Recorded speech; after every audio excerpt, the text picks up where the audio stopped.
Beautiful. Hello, can Zoom hear me? I'm gonna step back because my volume. Okie dokie, everybody, if y'all can. Yeah, I could hear you.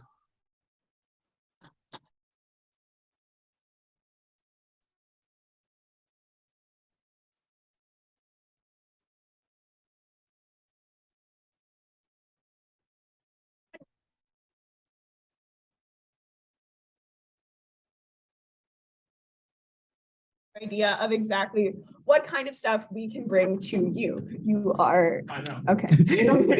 I know. On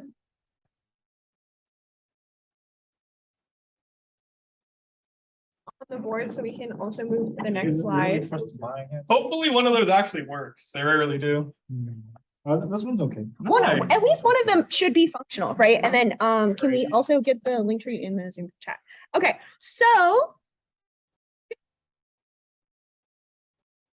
of what we're going to be covering today before we get started. But before all of that, I would you guys to consider becoming paid members. There are a myriad of benefits, right? We have cool stuff. We have the shirt. Is anyone wearing a normal switch?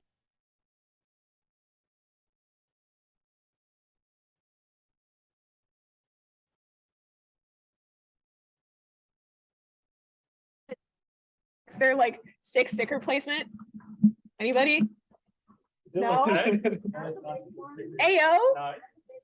So unfortunately, Zoom, we apologize. The camera in this room absolutely hates us, but just take my word for it. This stuff is sick.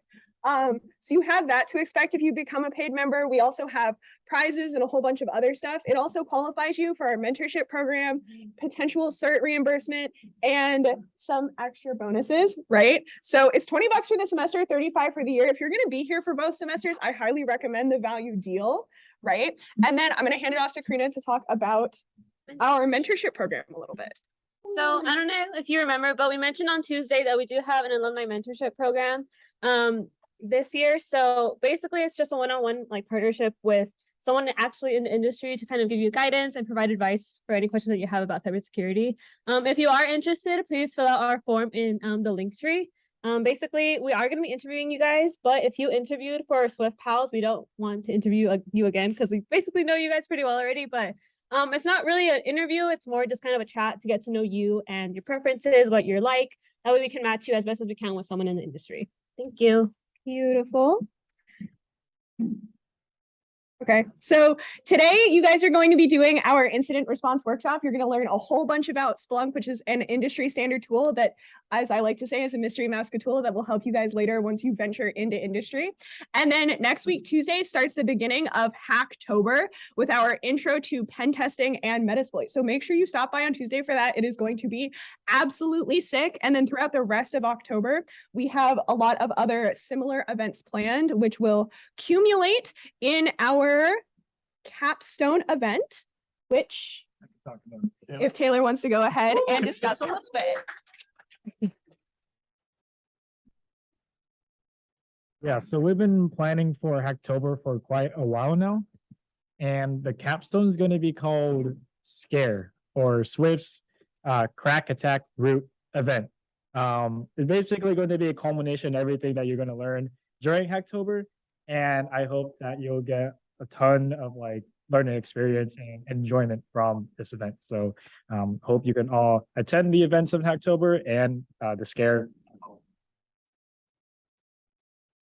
Absolutely, highly recommend. And now before I hand it over, I'm just going to give you guys a really quick overview of what you're going to be going over. So you're going to see a couple of blue kits today that go ahead and get you primed and ready with the skills that you learned on Tuesday before you pivot into Boss of the SOC, which is going to be a CTF style venture into the basics of Splunk and what incident response actually looks like. And you might see that blue kit again. Not totally.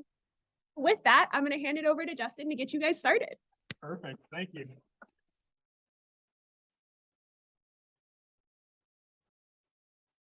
Better get closer to the mic. Yeah.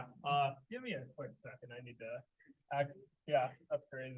Give me a second. Live demo moment. Live demo, yeah. Thank you, Bryant. Okay, I'm just trying to stand it against the monitor. Okay, talk for a second so we can check the level. Talk. Hello. Beautiful. There we go. Okay. And then do that on there.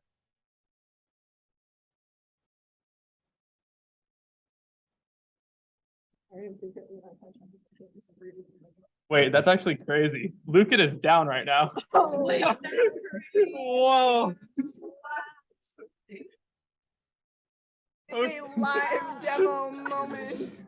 What the? Wow. Just make your own. We're gonna share the screen. Yeah, wait a second.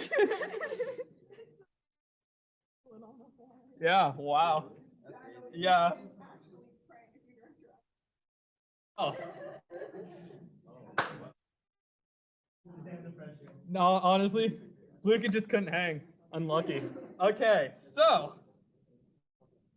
Well then, that gets us into bossing the stock a lot quicker than I was expecting. Hopefully we can come back to the blue kit later. Hopefully it likes us later on.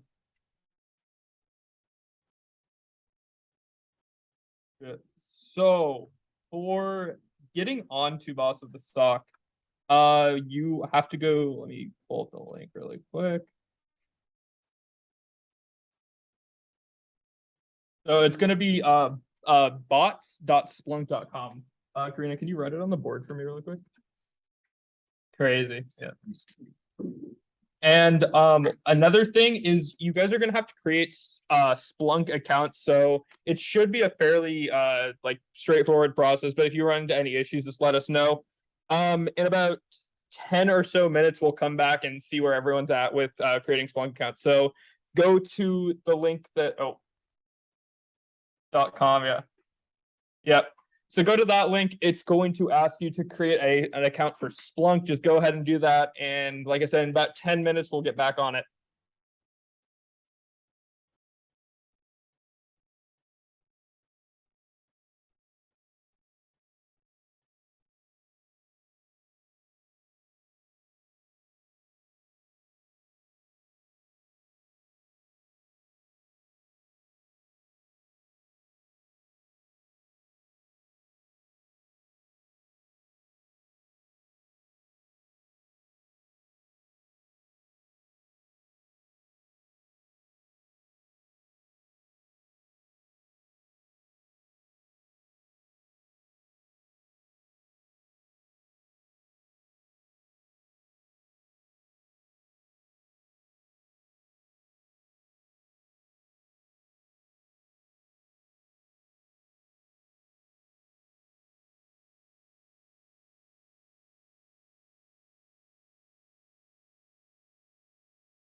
Hey, real quick, Zoom. Did you guys hear my last message about some people having trouble in person? If you did, thumbs up or send me a little email. I unmuted the wrong computer.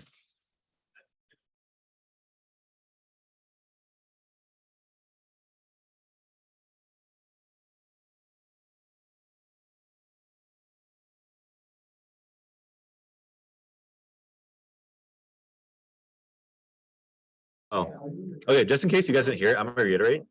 We're gonna take a couple more minutes because people in person are having trouble logging in because we're all logging in from the same IP address, and some of them are getting banned, which is fun. Also, if you're having trouble, like Splunk is rejecting your email, you might want to use your school email. Splunk seems to be accepting all of those or most of those. But yeah.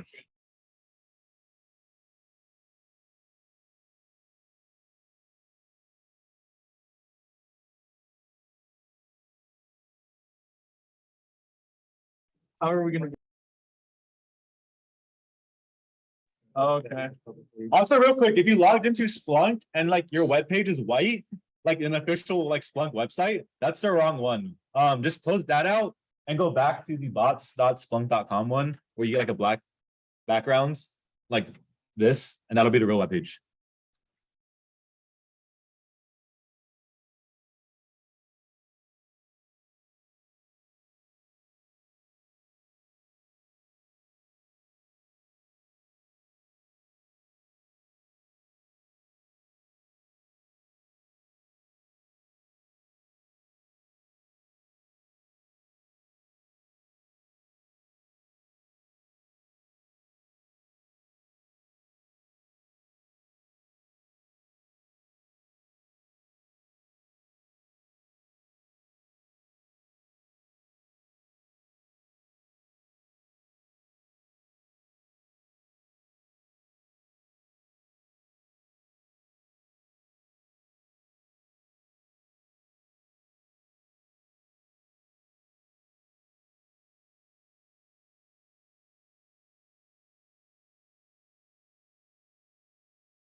just to let you guys know, if you guys make the Splunk account, you might get an error that says due to US export compliance requirements.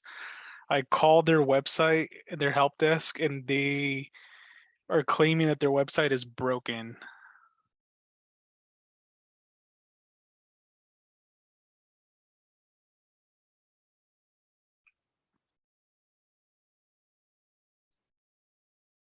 They just try to make an account with 3 different credentials and same exact problem. I don't know if you guys are getting the same exact thing.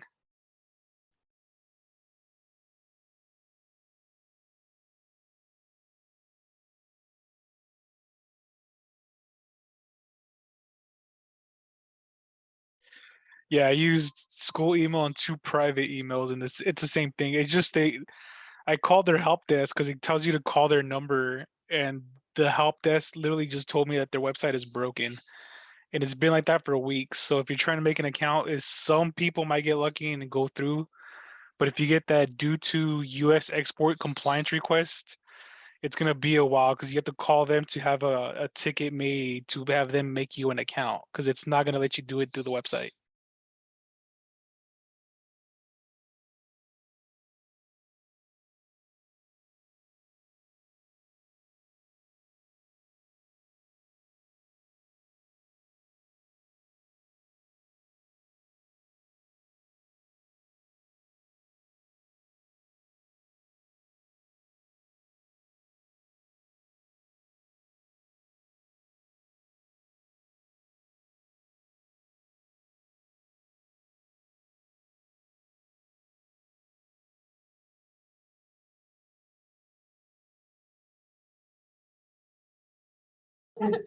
No, I'm gonna send an announcement for the in-person people, but you guys can listen in too.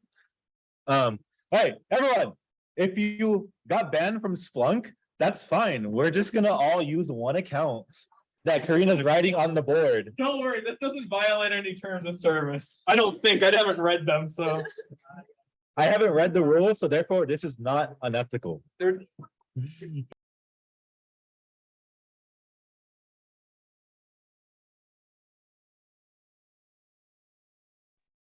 Yeah, in-person is gonna be ready in about 2 minutes and then we'll get started.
I did mine at home. I'm not in Cal Poly right now.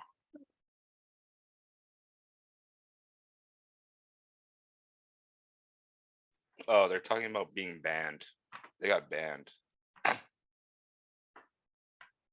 Oh yeah, so like because everyone was under the same IP, Splunk thinks we're bots. So half the Yeah. accounts that tried to be created were denied.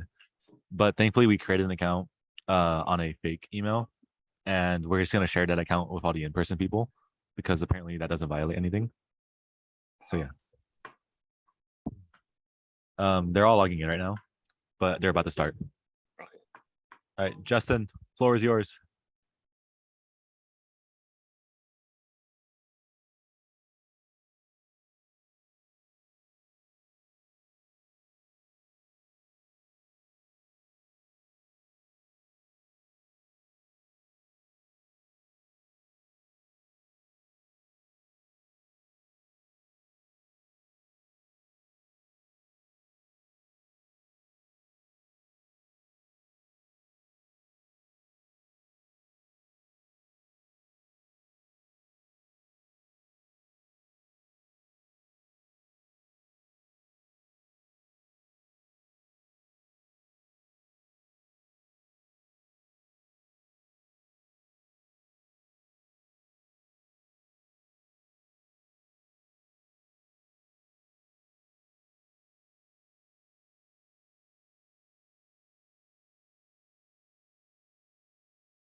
Okay, so Zoom will take care of you guys in a quick second. All right.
All right, Zoom besties, apologies. We had to do some in-person logistics. But if you have your accounts, go ahead and just get going. I will have another idea for you in like 30 seconds.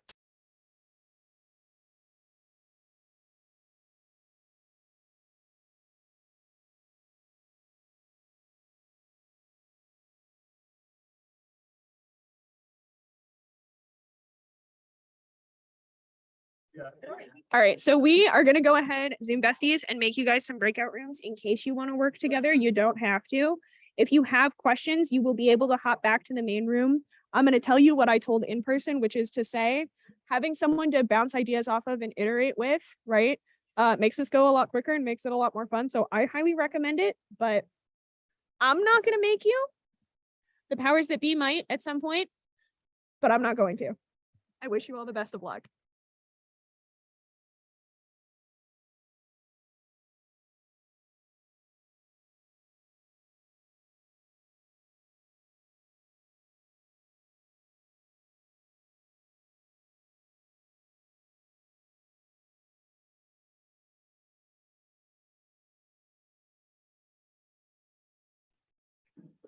Hold up, wait, is it unmuted? Okay, perfection. Okay. So yeah, go ahead and, wait, let me pull up a screen share really quick. For what we're gonna be doing.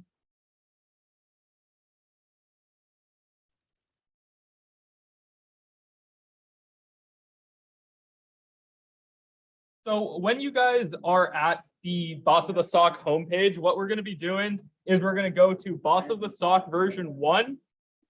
And once you get in here, you're gonna have to select some sort of it's gonna be like just begin play, I believe it says. And then you'll see 2 different scenarios. We're gonna be doing the website defacement scenario. So once you guys get to this page, just go in and select it.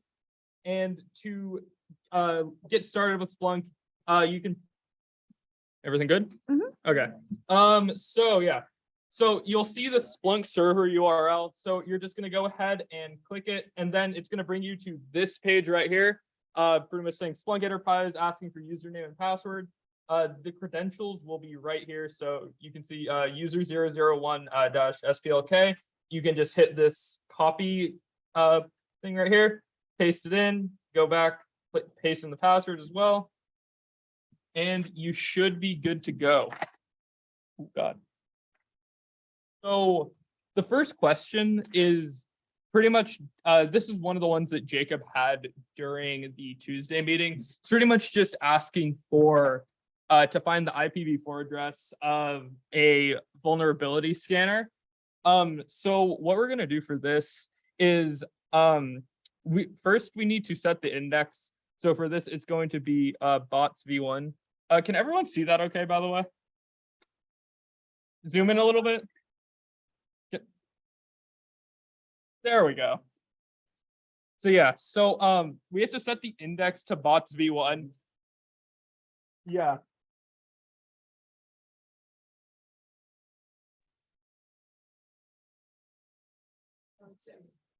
Nice. So yeah, we have to set the index to bots v1, so pretty much bots with SOC v1, because within Splunk oh, yep. Oh yeah. So when you're at the main bots.splunk page, is this the screen that you're seeing? Gotcha. So you're gonna scroll down and you should see bots of the SOC version 1. Perfect. So yeah, just go ahead and click on that.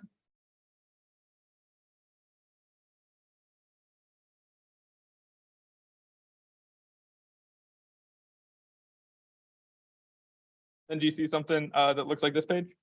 Yep. Then just go to website defacement. Yep.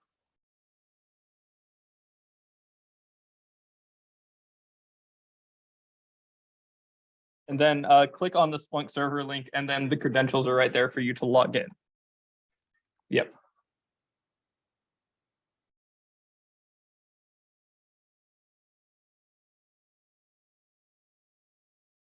Is everyone seeing this page okay on their side?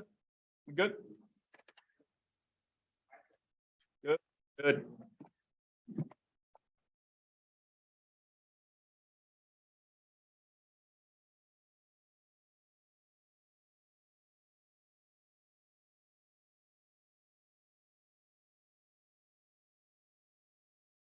Gotcha. So once you're in Splunk, go ahead and type index equals bots v1. Pretty much within Splunk, you can have different indexes. So this could be different systems, different methods of collecting data that you that are just put into what are called Splunk indexes. So in this sense, there could be boss of the SOC version 1, boss of the SOC version 2, just a bunch of different ones. In this case, we only really care about boss of the SOC version 1. So when we go back to this page right here, so what is the likely IPv4 address of someone from the Poison Ivy group scanning I'm really not Batman.com for web application vulnerabilities? So what I like, my first thought when I see this is I'm going to type in I'm really not Batman.com.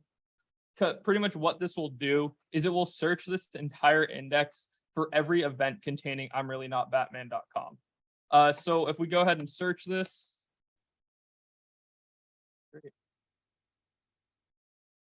Great.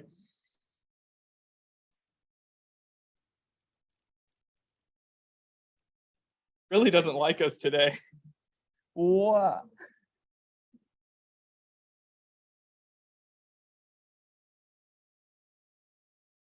Yeah, this is like Bryant said in the Zoom chat, this is usually instant. Like we should be seeing results right now, but I've actually never seen this before too.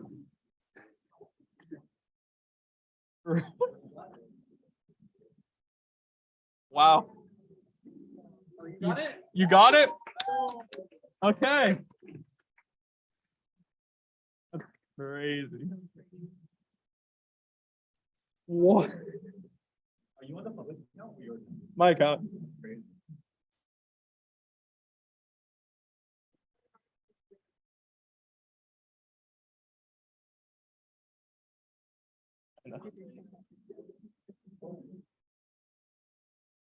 Wow. What? Dude, I think so.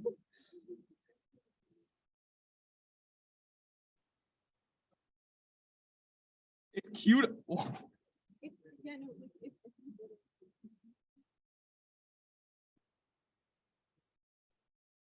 Yeah.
Okay, so actually it slowly works. So yeah. Yeah.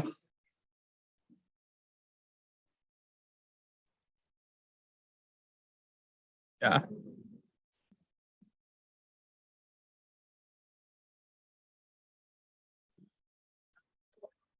Gotcha. So our Splunk query finally ran. So we're actually able to see results now.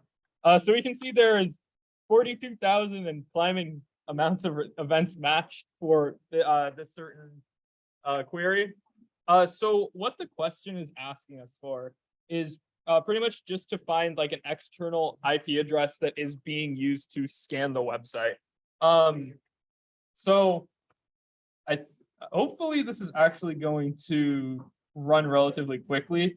But within Splunk, there will be different fields that are defined whenever you ingest logs. So we can see here, like one is C_IP. That stands for client IP. There will be dest, which is the destination of the connection. Duration, just a bunch of these.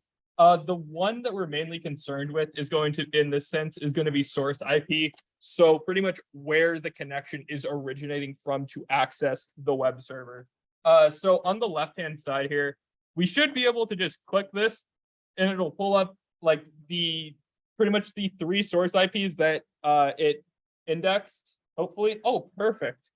So we have here this 40.80 address, this 22 or 23.22.63.114 address. Pretty much with it. So as we can see, this 40 address has 38,000 events versus this internal IP address, which has 11,000 and then 2,000. Normally, we would like do another query to really find out what is happening from each of these IP addresses. But in this case, with Splunk being super duper slow, we can almost entirely infer that it's going to be this address that has 38,000 events. If we wanted to like entirely make sure that this was the IP that we thought it was, you can do where you set source_IP is equal to the IP address and then run another query. So hopefully, oh my God, it's running a lot faster now. Let's go. So then we can see it's pretty much, where is it? Can you show the query again? Oh, yeah. So this is the query that I ran. So it's pretty much the same query that I initially ran, except I'm specifying the source IP that I want to have. So pretty much that's just going to take every event only with the source IP of 40.80.148.42. Perfect. Thank you, Brian. And also I can't remember if Jacob mentioned this in the Tuesday meeting, but pretty much the spaces within Splunk are implied ands. So it pretty much just gets like narrower and narrower as you go down. So it's index of boss of the SOC v1 and I'm really not Batman.com and source IP of 40.80.148.42. If we were to add another like space here and then put like hi Taylor, it's going to return no events because I don't think there's anything within here that says hi Taylor. There might be, not too sure, I haven't really tested that. But as we saw with that last query, if we scroll down here, in the headers of some of these web requests that are being sent, we can see know how to pronounce that word, web vulnerability scanner, the free edition. So we can pretty confidently say that this 40.80 address is the one being used to conduct the vulnerability scan. So if we go in here and for our answer, paste in this IP address and then just hit submit, it should be correct. Yep. So, woo.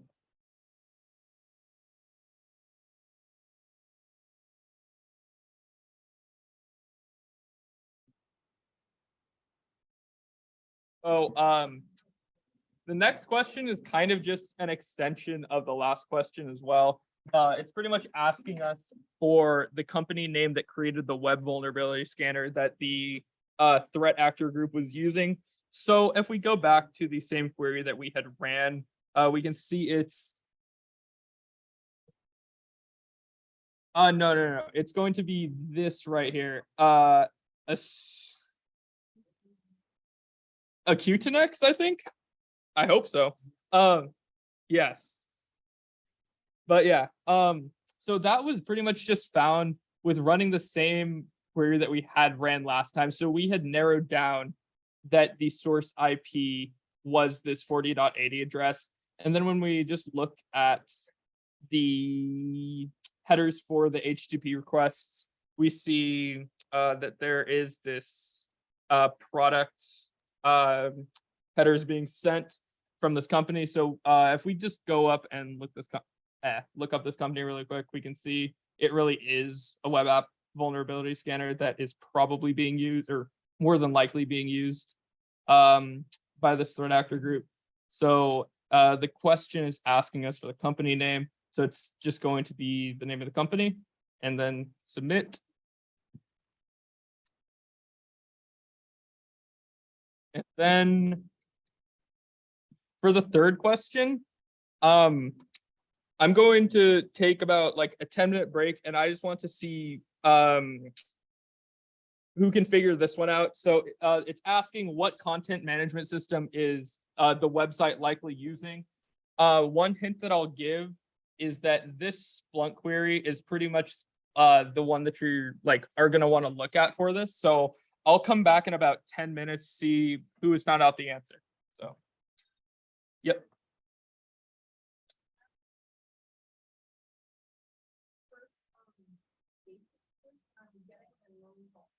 Let me see.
Okay, can I get a show of hands for everyone that got the content management system? Good work. Does someone want to tell me how they were able to find it? Over there?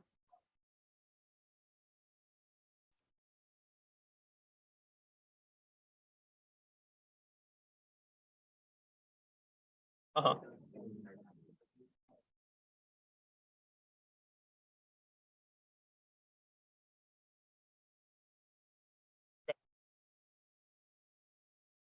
That's work. Yeah, that's pretty much exactly how you're supposed to find it. So, so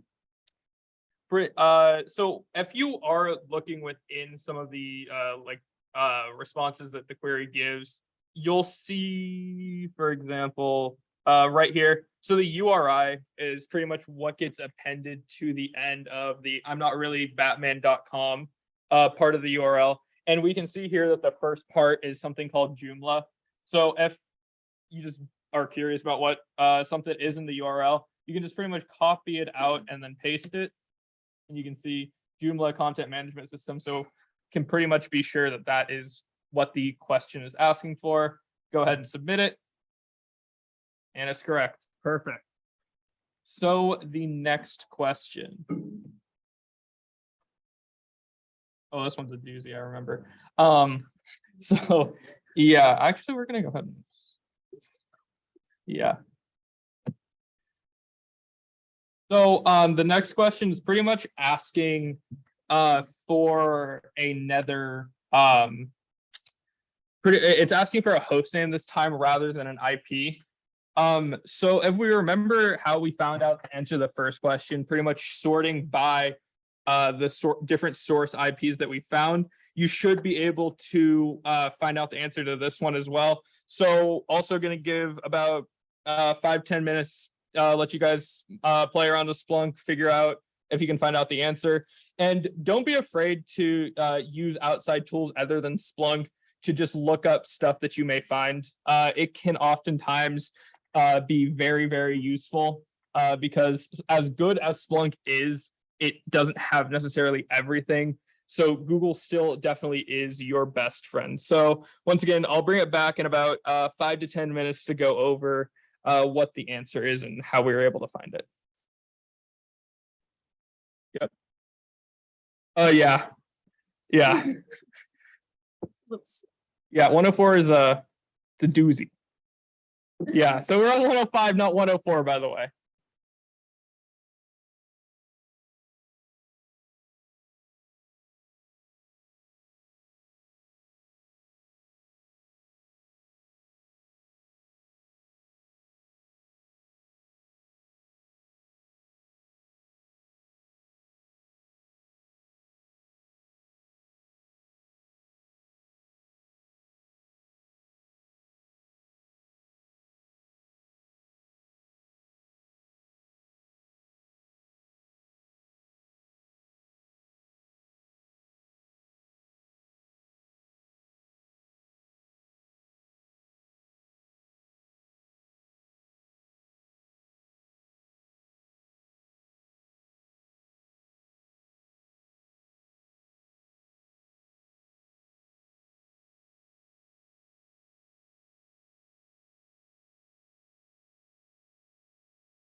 Okay, so can I get a show of hands for if anyone was able to figure this problem out?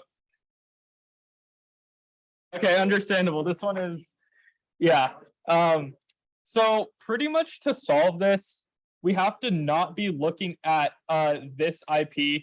I know, kind of troll. But what we can do is, yeah. So we go back to this like really, oh, and it's cute again. Nice. Yeah. Gotta. Okay. So pretty much, it's a lot. It's very common for threat actors, and especially in this case, to not always come from the same IP. So in this case, notice that there was another. I think it was. I might have it in my notes somewhere, but it was this 23.22. Yeah. So okay. So yeah, there is this other IP that you could find from looking at the source IP field. And if you brought it out to a site called VirusTotal, this is a site where you can upload like binaries that you may see on a system to check if they're malicious.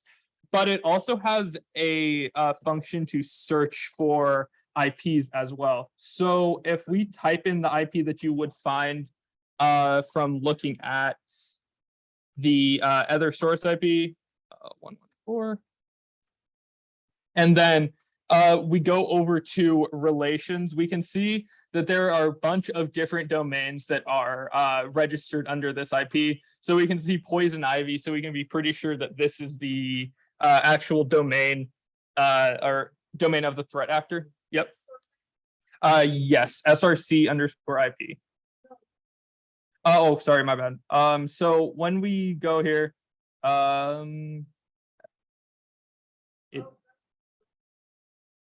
is one of them like a 23.22? Oh yeah, so that's the one that we're looking for here. So it's 23.22.63.114.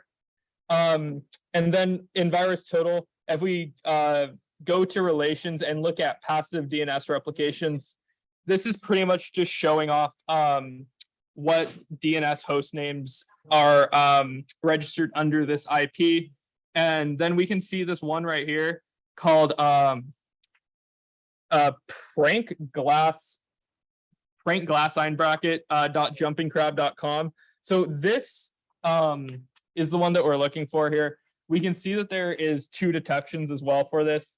If Splunk was agreeing with us, I could go in and show you pretty much that this is the malicious domain that's being used. Unfortunately, I can try to show it off here.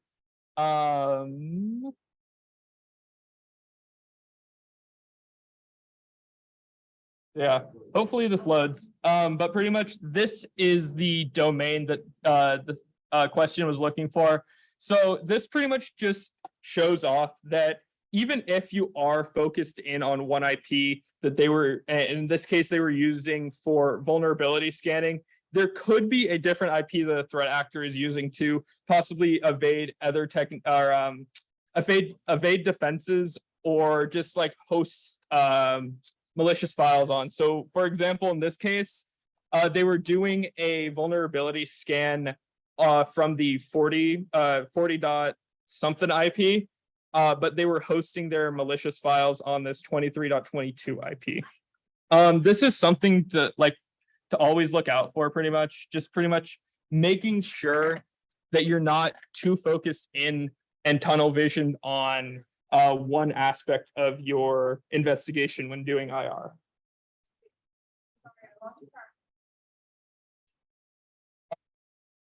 Under VirusTotal, under relations, and then there should be like 3 little dots. If you click on that, yeah.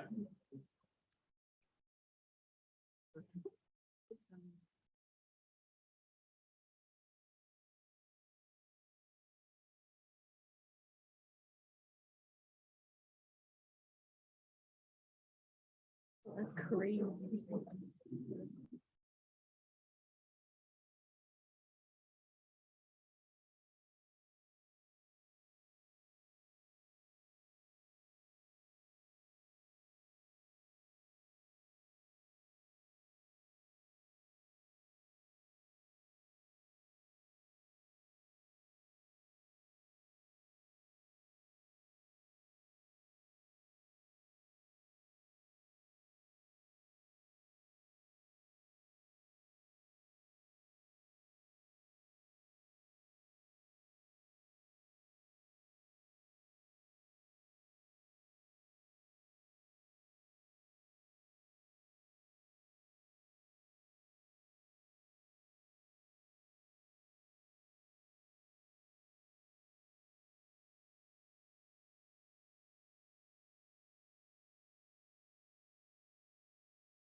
Okay, also, for the last about 20 minutes, we were able to port from the Bluekit over to Kahoot.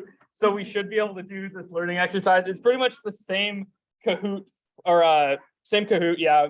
Kahoot slash Bluekit from Tuesday. We're just rerunning it again to see just how much has been learned today. I hope you guys have learned something today. I really, really hope. I know that we ran into a lot of unforeseen issues. I really apologize for that.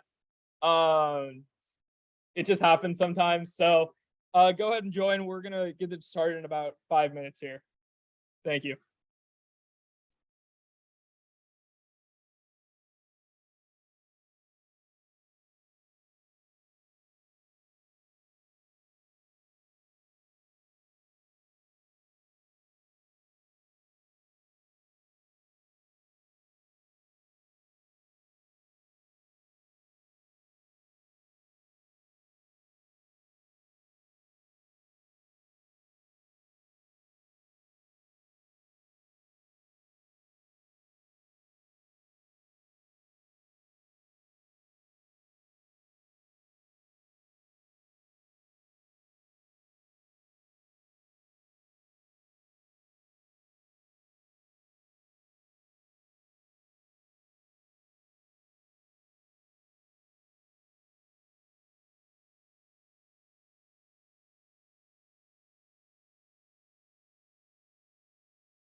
Gotcha. So we're gonna go ahead and start now. You're gonna recognize pretty much all of these questions, like I said, from Tuesday. Wish you guys the best of luck. Yeah.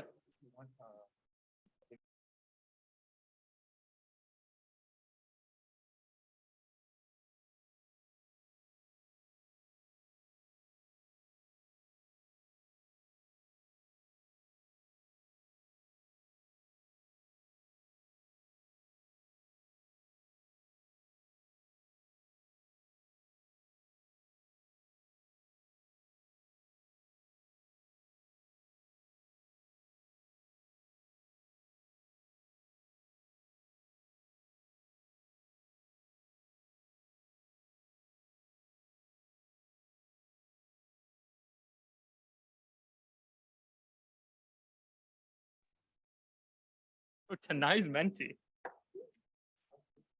Dang. Dang, Tanai, you're doing good. I have to hit next. My bad. Yeah. So what is an IDS?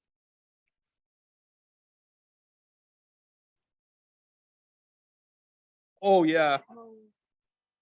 Oh yeah, yeah, yeah.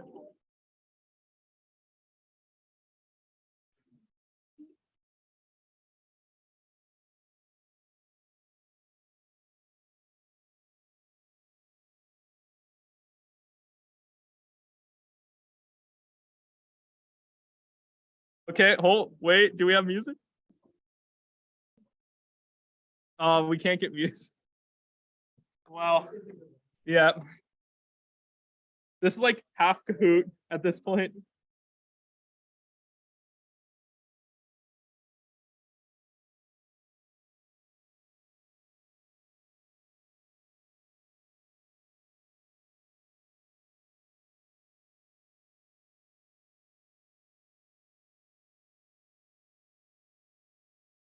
Dang.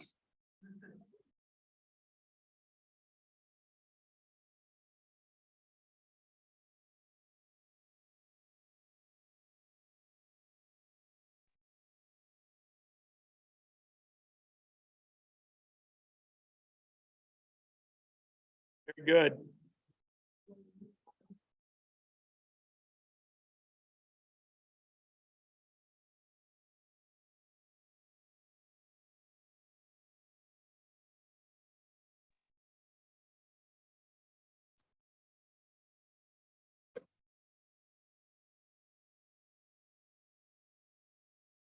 Oh yeah, my bad.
I think so.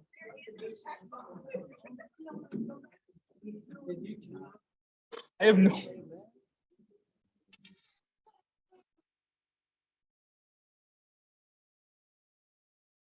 I turned that up and it doesn't work either. Did you turn on audio? Yeah. No, on this time? I don't know if that will do it. Let's try it.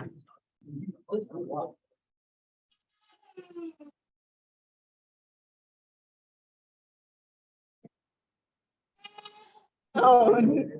Upper left. Upper left. Yeah. No, we got it, I think. Okay. No, it's now hearing.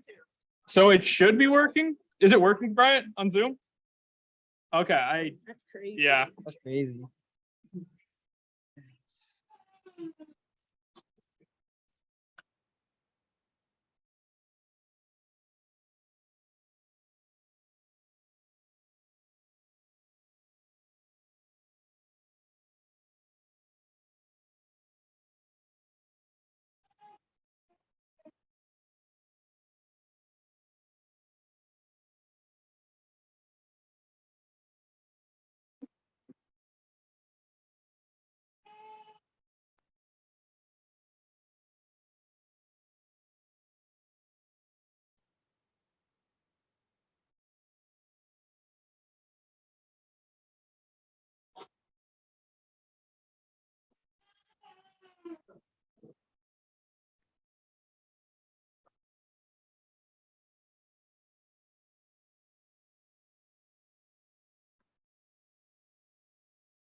It's on the link tree.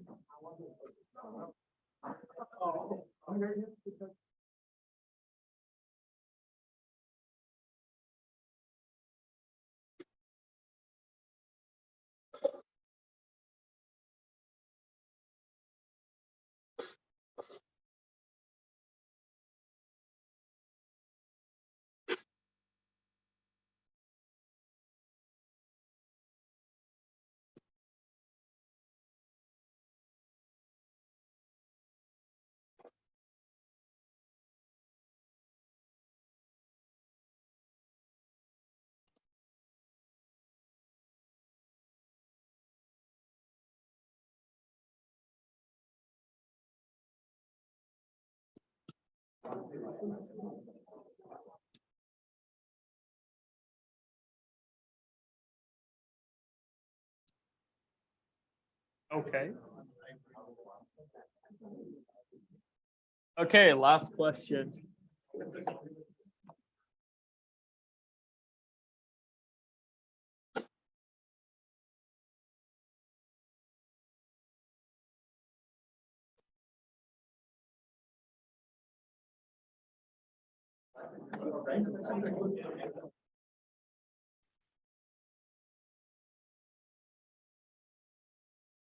So let's see who won. Tonight's Menti 2 and number 3rd. Dylan spelled backwards. And then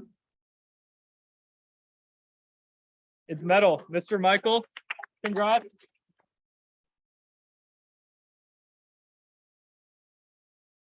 Tuesday winner also won on Friday. Congrats. So, yeah. So notes.calvo.org.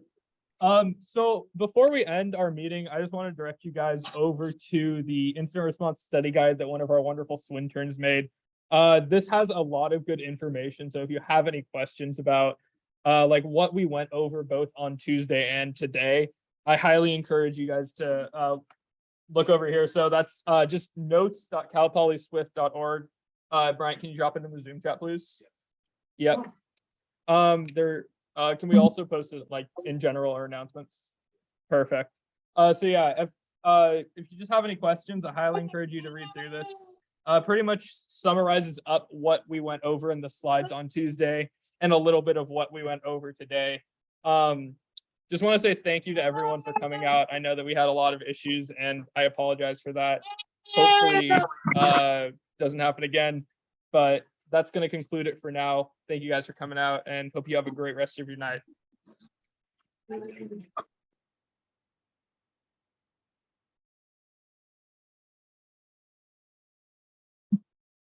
Oh yes, I also want to plug what's happening next month. We have Hacktober, a month full of hacking festivities led by the wonderful, I don't know where he is, Taylor. Where's Taylor? Is Taylor in here? Taylor left, but yes, he is our Hacktober lead. We got a lot of good stuff coming up next month. Hope to see you guys there. Yes.